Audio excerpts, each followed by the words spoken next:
Assalamualaikum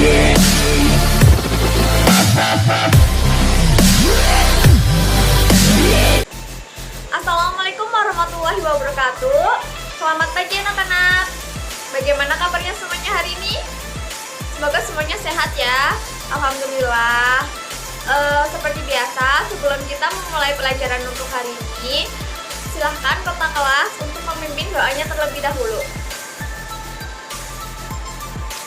Oke anak-anak, hari ini kita akan mempelajari materi tentang toharoh.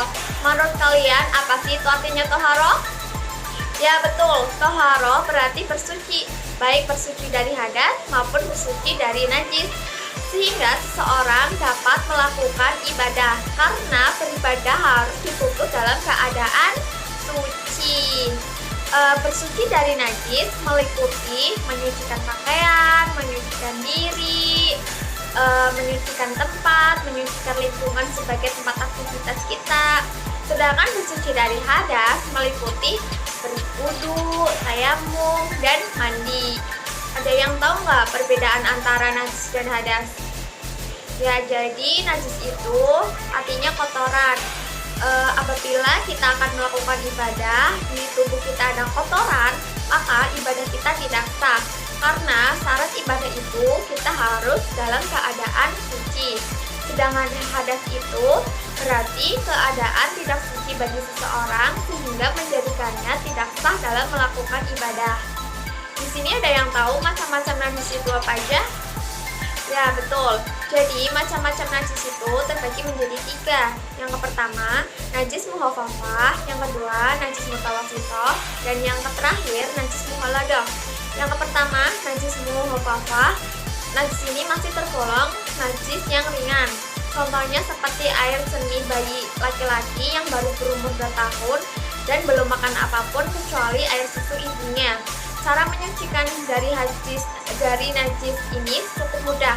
Cukup dengan memastikan atau mengelapkan air suci kepada tempat yang terkena najis. Yang kedua, ada najis mutawassithah. Najis mutawassithah ini tergolong najis yang sedang.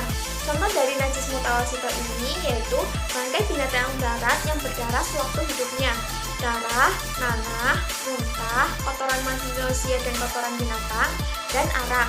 Najis mutawassithah dibagi menjadi 2 lagi, yaitu najis hukmiyah dan najis ainiyah.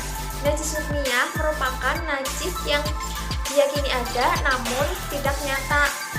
Contohnya seperti air kencing yang sudah kering di pakaian. Cara menyucikannya juga cukup mudah, cukup dengan mengalirkan air yang bersih. Kedua, najis ainiyah. Najis ainiyah ini merupakan najis yang nyata wujudnya dan dapat diketahui melalui baunya. Cara menyucikannya cukup dengan membuang dan menggosokkan dengan air yang bersih. Yang terakhir ada najis mukhalladah. Najis mukhalladah ini merupakan najis yang tergolong berat. Najis ini bersumber dari anjing dan babi. Cara menyucikannya juga harus melalui beberapa tahap, yaitu dengan membasuh air sebanyak 7 kali. Salah satunya yaitu menggunakan air yang dicampur dengan tanah. Lalu macam-macam hadas.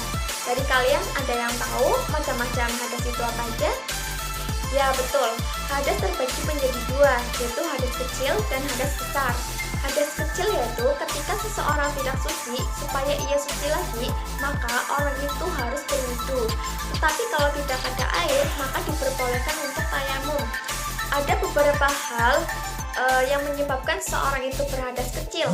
Contohnya seperti keluar sesuatu dari kupul dan dubur, persentuhan antara kulit laki-laki dan kulit perempuan yang bukan mahram, hilang akalnya seperti gila, mabuk, maupun seperti sebab lainnya, contohnya tidur.